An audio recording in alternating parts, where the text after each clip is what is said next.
Welcome to the deep dive. Imagine that unseen infrastructure that powers our entire world. The lights in your home, the stuff on your shelves, the actual energy that drives global industries. Well, it isn't magic. It's industrial automation. It's this fascinating, complex world that's constantly being optimized in ways we rarely see. Today, we're embarking on a deep dive into Emerson, a global leader in this space. We'll be digging into their recent earnings call, SEC filings, and press releases for their third quarter 2025 results. Our mission is really to give you a shortcut to being truly well informed about how a company like Emerson is not just navigating, but actively shaping the future of automation, especially through their bold moves in industrial software and AI. We'll show you why these details matter, whether you're prepping for a meeting, catching up, or maybe just really curious. With that powerful vision set, let's ground ourselves in the immediate reality. Emerson's performance. What truly stood out in their Q3 2025 results? Well, what's immediately striking, I think, is the sheer resilience of their business model. They reported net sales of $4.6 billion, which is up a healthy 4% year over year. Okay. But if we dig a bit deeper, their underlying sales, and that means stripping out currency effects and major acquisitions or divestitures, they were up a solid 3%. Right. And that 3%, it was mostly driven by price increases, about 2.5%, with only about 0.5% for more volume, which really, it speaks volumes about their market power, wouldn't you say? It absolutely does. That kind of pricing power isn't just a sign of strength. It really points to Emerson's position. Providing these mission-critical solutions that are, well, hard for customers to switch away from gives them significant resilience, even in a, volatile economy. Exactly. And their profitability looks strong, too. Adjusted earnings per share, EPS, hit $1.52. That's up 6% year over year. Even their GAAP earnings per share, the standard accounting way, were up a remarkable 72% to $1.03. Yeah. Although we should probably note that the comparison year, the prior year, included a pretty big loss from selling the Copeland note receivable. So that makes the jump look particularly dramatic. Good point. Important context. Absolutely. And if we connect this to the bigger picture, their free cash flow was much better than expected. Came in at $970 million. That leads to a robust 21.3% margin. Wow. Plus, their underlying orders grew 4%, and the backlog increased to a substantial $7.6 billion with a book-to-bill of 1. Okay, a book-to-bill of 1. So that means they're booking as much new business as they're shipping out, right? Exactly. It shows strong forward momentum, healthy demand. Yeah. Things are moving. Okay. And looking at the globe geographically, where did they see the most dynamic growth this quarter? The Americas were a really significant growth engine, up 7% overall. Yeah. And U.S. underlying sales were impressively up 10%. 10% in the U.S., okay. Yeah. Asia, the Middle East, and Africa also saw growth, up 2%, though China itself was pretty flat. Europe, however, was down 7%. So that indicates some, persistent softness for them in that region still. Right. But it's really in their strategic pivot to software and AI that we truly see Emerson laying the groundwork for the future, isn't it? This is where the innovation really seems to heat up. So what were the standout developments this quarter on that front, the industrial software and AI? Yeah, this is exciting stuff.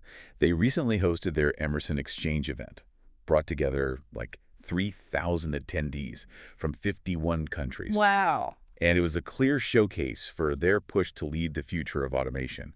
3 key product developments really caught my eye. First, their strategic collaboration with Total Energies.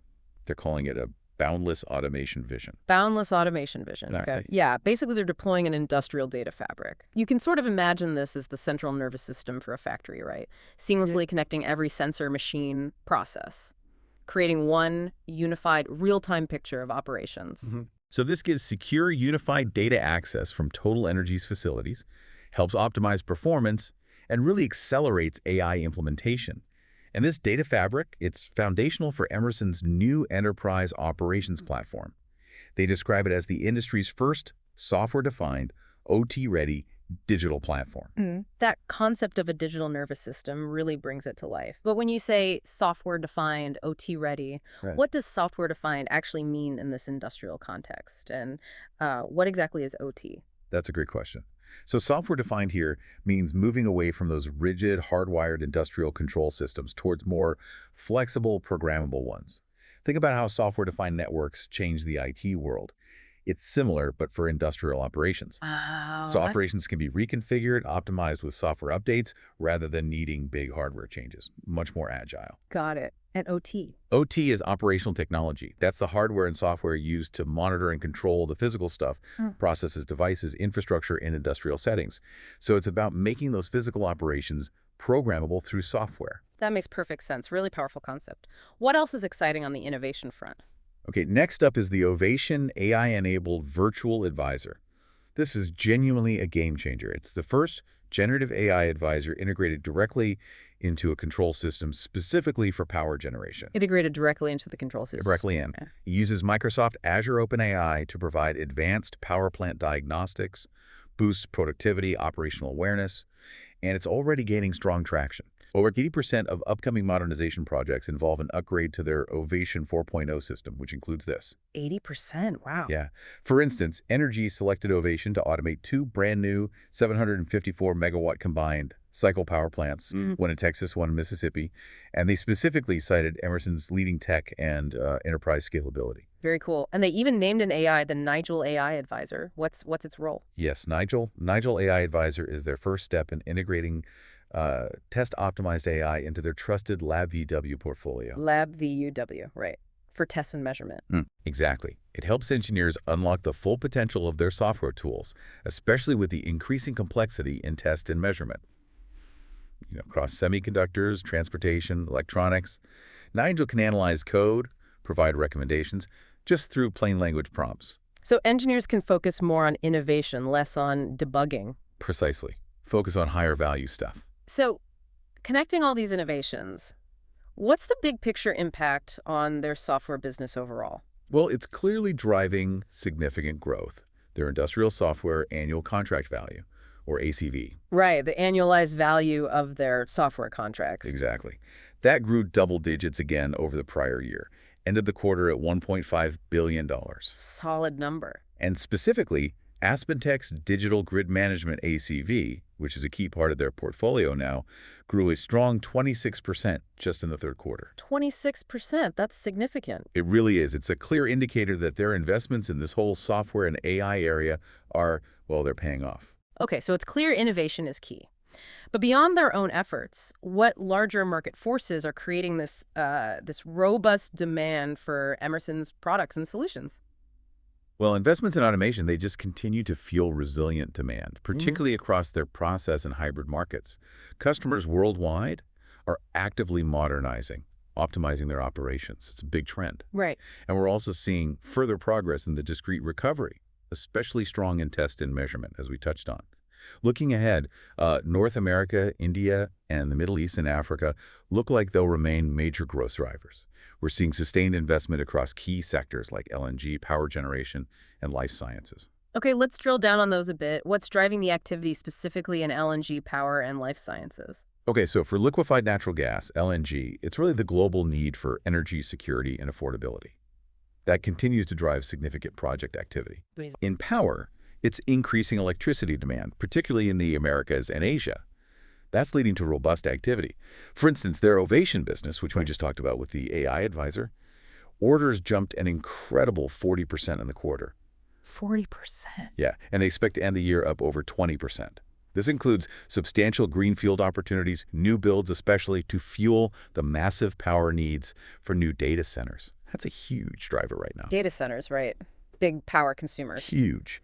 And then in life sciences, there's exceptionally strong demand.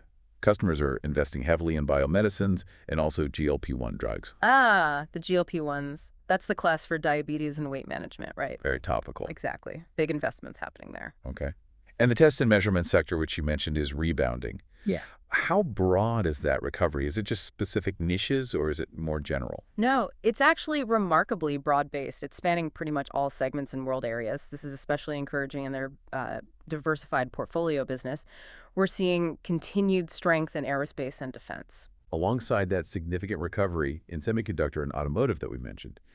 And geographically, Asia seems to be leading the rebound, followed by China, then North America, and then Europe. So it's really a global uplift for them there. So, with all this positive momentum, are there any areas that are still struggling a bit or where growth is more muted? What are the nuances? Yeah, that's an important point because it's not uniform across the board. Yeah. The chemical market, for example, is kind of a mixed story. How so? Well, specialty chemicals are actually doing quite well, but the bulk chemical sector is being negatively impacted, especially in Europe and China, Yeah. mostly due to demand conditions and, frankly, overcapacity. Right, overcapacity issues. Exactly. And similarly, their legacy discrete businesses, like factory automation, they're seeing a more muted recovery compared to test and measurement. And that's largely due to their exposure to automotive and packaging sectors in those slower recovering regions like Western Europe and China. So yeah, still some pockets of challenge. Understood. Okay, shifting gears a bit. A deep dive wouldn't be complete without looking under the hood at the financial strategy. How is Emerson managing external pressures, like tariffs, especially with such a global footprint that must be complex? Oh, absolutely. The tariff environment has definitely been dynamic, but Emerson seems to have been exceptionally proactive in navigating it. They've managed to significantly reduce their annualized gross incremental tariff impact. It was estimated at $455 million. They've got it down to about $210 million for the fiscal year. That's a huge reduction. How did they manage that? Well, it was mainly due to paused tariffs and some new trade agreements kicking in, and that allowed them to actually ease a number of the surcharges they had previously put in place, which translates to about a half-point reduction in their price actions. Okay. But critically, they've also implemented strategic price actions elsewhere in supply chain mitigations to completely offset the remaining impact. So the bottom line is, it's not hitting their bottom line. That's certainly a relief for their financials. But does reducing that impact mainly through paused tariffs and new trade agreements, does that signal a sustainable long-term solution? Or are there still underlying geopolitical risks they need to keep managing? It's a really good question. I mean, while the immediate impact is mitigated, you're right, the ongoing geopolitical landscape always presents a degree of risk. You can't ignore that.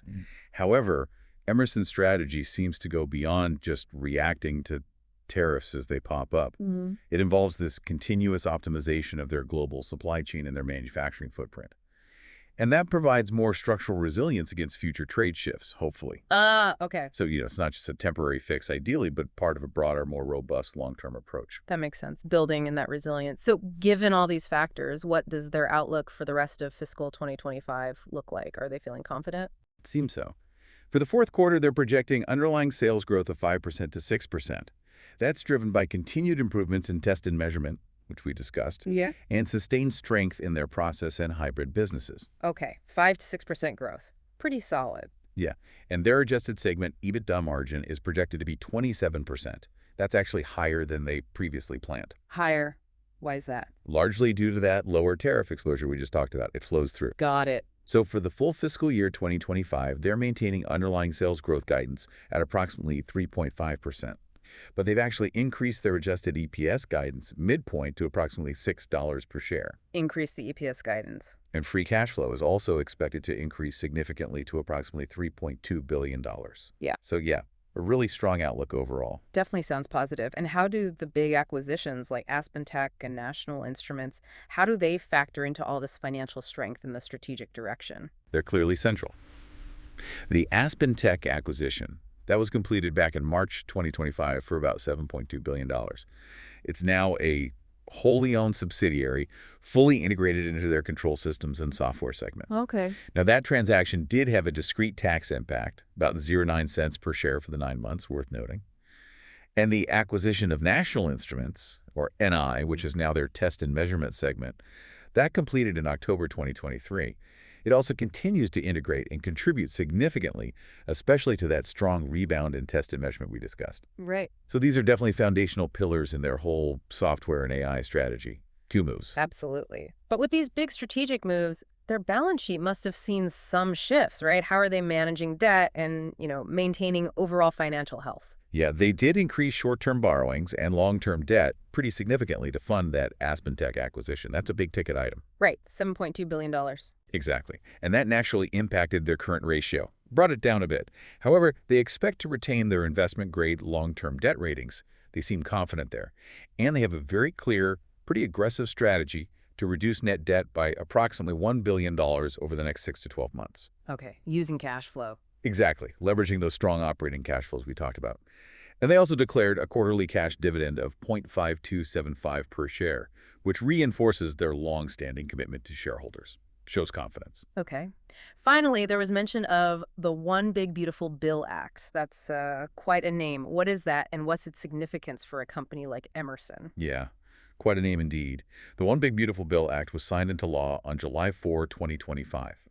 Essentially what it does is it extends key elements of the 2017 Tax Cuts and Jobs Act, including some important provisions for bonus depreciation and also domestic research and development investment. Okay, so tax implications. Right. Now, Emerson expects it won't have a material impact on their own financials this fiscal year. But, and this is the key part, it could certainly benefit their customers' capital expenditures, make it more attractive for them to invest. Ah, And that, in turn, could drive future demand for Emerson's solutions, right? mhm. As their customers have more incentives to invest in new equipment and R&D. So an indirect, but potentially positive tailwind. Got it. An interesting ripple effect. Well, we've certainly taken a deep dive into Emerson's latest performance. It reveals a company that's not just meeting expectations, but really strategically positioning itself for the future.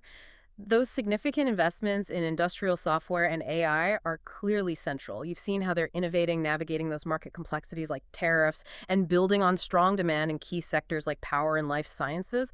It's quite a transformation story unfolding. It really is. So, thinking ahead. As industrial operations become increasingly software-defined, as you put it, and powered by AI, how might this relentless pursuit of optimization fundamentally reshape the global economy and the industries that literally power our world in the next decade? What new possibilities or maybe even challenges might emerge from machines and systems being able to, well, advise and optimize themselves through plain language prompts, just like those Ovation and Nigel AI advisors we discussed? It's a big question. It is. It's a future that feels like it's arriving faster than many of us might imagine. So if you found this deep dive valuable, just imagine what other nuggets of knowledge are waiting out there to be uncovered. Keep learning, keep questioning, and please join us next time on The Deep Dive.